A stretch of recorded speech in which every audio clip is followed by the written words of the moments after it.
উষা ও অনিরুদ্ধ। শোনিতপুরের আকাশটা আজও যেন ওই দিনটার কথা মনে রেখেছে। পূর্ব দিগন্তে সূর্য ওঠার আগে হালকা বেগুনির ছায়া, তারপর ধীরে ধীরে সোনালি আভা, আর শেষে তপ্ত রৌদ্রশিখা। ঠিক এমন এক প্রভাতে উষার স্বপ্নে প্রথম দেখা মিলেছিল অনিরুদ্ধের। স্বপ্ন দেখার বয়সই বা কত ছিল তার। অল্প কটি বসন্ত পেরোনো সাবালিকা রাজকন্যা। সুন্দরীর খ্যাতি সারা বাণীতে ছড়িয়ে থাকলেও বাইরের জগতের স্বাদ সে বড় কমই পেয়েছে। আনাসুর তার পিতা ছিলেন সহস্রবাহু অসুররাজ। শোনিতপুরের সিংহাসনে বসে শিবভক্তির প্রাবল্যে ও মহাশক্তির গর্বে অদম্য, অপরাজেয়, প্রায় অদ্ভুত এক ব্যক্তিত্ব। একাধারে ভক্ত, অন্যদিকে কঠোর যোদ্ধা। তার প্রাসাদ যেন ছিল অর্ধেক তপবন, অর্ধেক দুর্গ।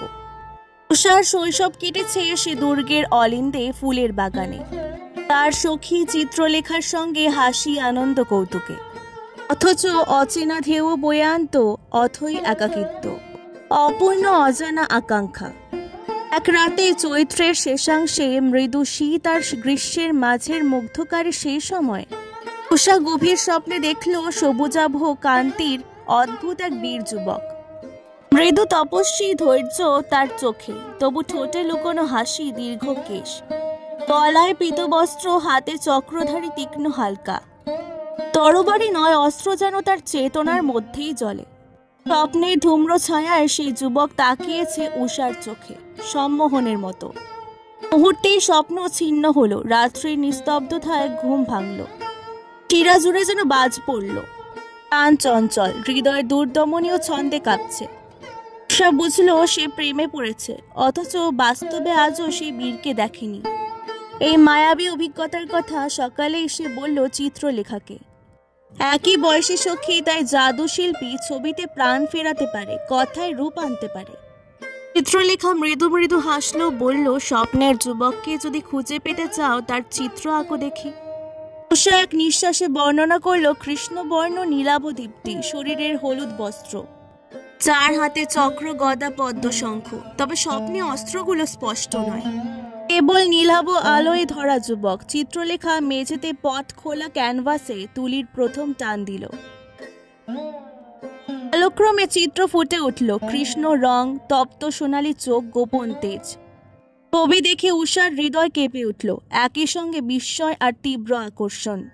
এবার চিত্রলেখা ধ্যানস্থ হলো, মন্ত্র পাঠ করল, সিদ্ধি সাধনায় সিদ্ধ কন্যা সে। পুরুতে পারে জিনিস, আনতে পারে দূর দেশ থেকে, জীবন্ত করতে পারে ছবি।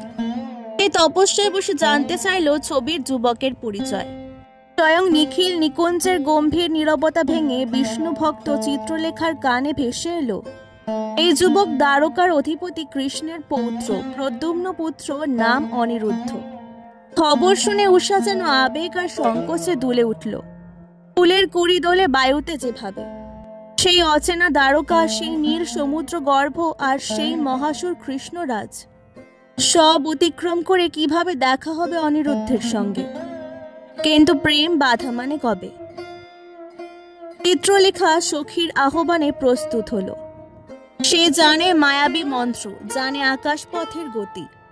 বিদ্যুতে চমকে দেহ অন্তর্হিত করে নিয়ে আসতে পারে কাউকে নিভৃতে। রাত গভীর হলে সবাই যেন শোয়, চন্দ্রলোকে চিত্রলেখা ডাকে বাতাস। উদয় নীল শূন্যে উড়ে চলে দ্বারকার দিকে। জলোচ্ছ্বাস, ঝোড়ো হাওয়া, অতল সাগর, সবকিছু তার মন্ত্রশক্তির কাছে নিহত। দ্বারকা নগরীর এক প্রান্তে তোরণ পথ পেরিয়ে মন্দির বর্গ, রাজপ্রাসাদ আড়াল টপকে চিত্রলেখা পৌঁছে যায় অনিরুদ্ধের শয়নকক্ষে। যুবক তখন সুখ স্বপ্নে বিভোর, আলোক সামান্য দীপ্তি ঘিরে রেখেছে তাকে।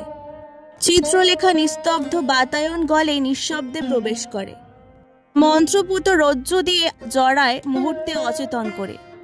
তারপর ঊর্ধ্বাকাশে ভাসিয়ে আনে শোনিতপুরে নির্জন নারী মহলে লুকিয়ে রাখে। ঘুম ভাঙতেই অনিরুদ্ধ কিং কর্তব্য বিমূঢ়।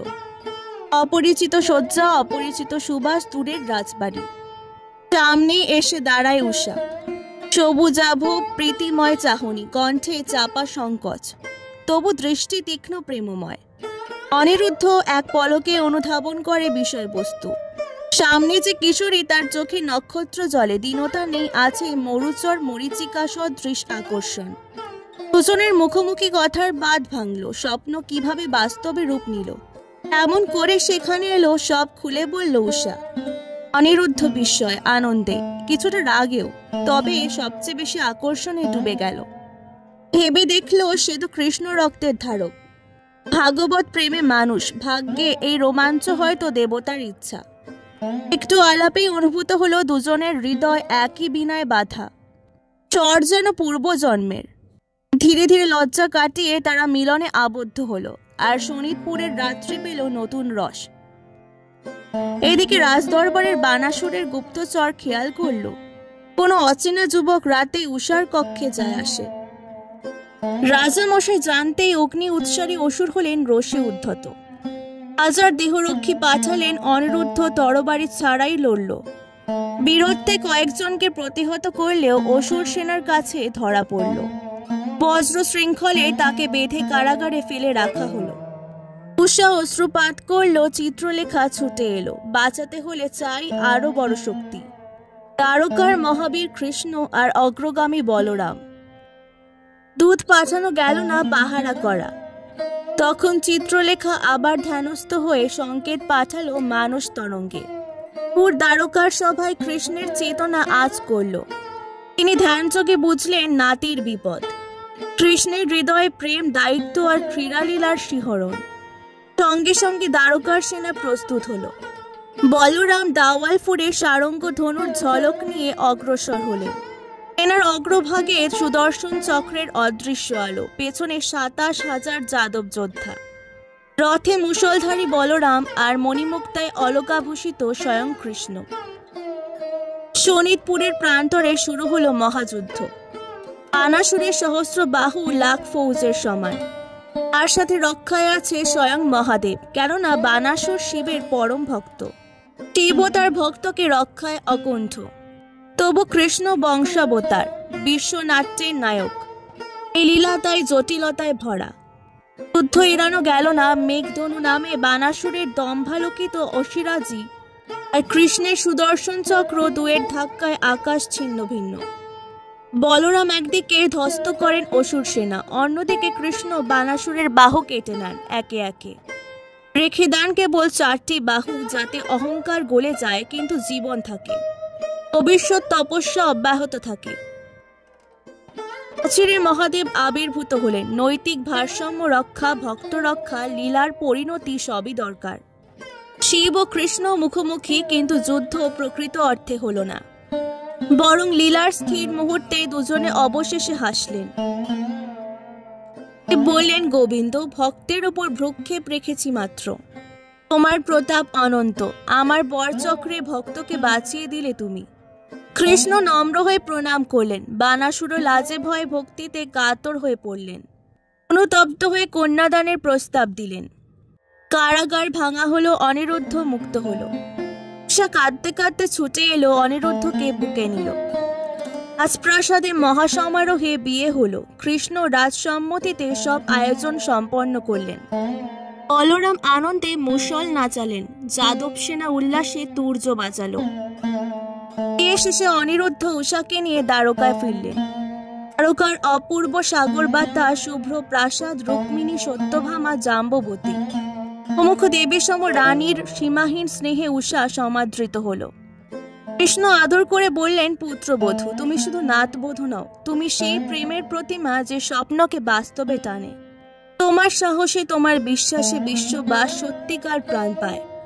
উষা নত মস্তকে শাশুড়িদের পায়ে হাত রাখল। চিত্রলেখাও দ্বারকায় সম্মান পেল চিত্রশিল্পী ও তান্ত্রিক বিদুষী হিসেবে। দূর শোনিতপুরকে মনে রেখে বানাসুর প্রজাদের মঙ্গল কামনা করে শিবভক্তি আরো বাড়িয়ে দিলেন, অহংকারে নয় বিনয়ে। অনিরুদ্ধ আর উষার দাম্পত্য হলো স্বপ্ন ও জাগরণের মেলবন্ধন, যেখানে প্রথম দেখাই ছিল স্বপ্ন আর বাস্তব হলো তার পরিপূর্ণ রূপ। তখন দ্বারকায় পূর্ণিমার রাতে সাগর জল জোয়ারে ওঠে।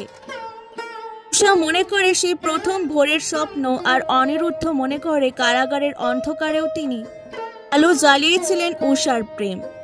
সংসারের নানা দায়িত্ব, ইয়ার দণ্ড, কৌটিল্য, যুদ্ধপীড়া সবকিছু মাঝপথে দিয়েও তারা ভালোবাসা রক্ষা করল। যেমন কৃষ্ণ রুক্মিণী সত্যভামার লক্ষ্য উদাহরণ দেখিয়েছেন। প্রেমের আকাশচুম্বী দ্বীপ শাসন শক্তিকে শান্ত করে, সংঘাতকে সৃজনশীলতায় বদলে দেয়।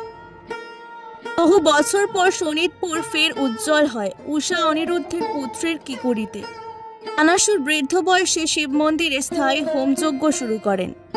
শিবের বর প্রাপ্তি স্মরণে কালী দেবীকে কুসুম পুষ্প আর সুরভি ধূপে পুজো দেন।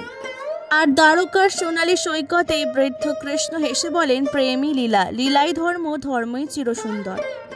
উষা অনিরুদ্ধের নাম তাই মহাভারতের সীমানা ছাড়িয়ে পুরাণের প্রতিটি অলিন্দে হেসে ওঠে স্বপ্নসিদ্ধ প্রেম, বিপদ সংকুল অভিযান আর দেবতা মর্তের যুগল অভিনয়।